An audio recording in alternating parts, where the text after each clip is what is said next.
ফার্স্টে আমরা তেল দিয়ে নিচ্ছি, এরপর পেঁয়াজ ও কাঁচামরিচ দিয়ে নিব, এরপর ভালো মতো ভেজে নিচ্ছি এবং পানি দিয়ে কষায় নিব। পানি দিয়ে কষায় নেওয়ার পর এখানে একটু আদা রসুন বাটা দিয়ে দিচ্ছি ফ্লেভারের জন্য। এরপর যত সব ইনগ্রিডিয়েন্টস সব দিয়ে নিচ্ছি। এখানে হলুদ মরিচ আদা রসুন বাটা সবই ছিল। এরপর কষিয়ে নেওয়ার পরে আলু দিয়ে নিচ্ছি, আলু দিয়ে ভালো মতো কষানো হলে একটু পানি দিয়ে নিব। এরপর কিছু সময়ের জন্য ঢেকে দিচ্ছি, 5 মিনিটের মতো ঢেকে দিবেন। এরপর দেখবেন আলুগুলো প্রায় সিদ্ধ হয়ে এসেছে। আবার ঢেকে দিচ্ছি সিদ্ধ করার জন্য। দেখুন আলুগুলো কত লোভনীয় লাগছে। একটু পানি দিয়ে নিব, একটু নেড়ে নেবেন। এরপর টমেটো দিয়ে নেবেন, টমেটো দেওয়া হলে একটু ঢেকে দিচ্ছি।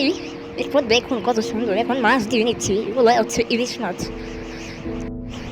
মাছগুলো ভালো মতো একটা জায়গায় একটা দিয়ে নেবেন সুন্দর মতো।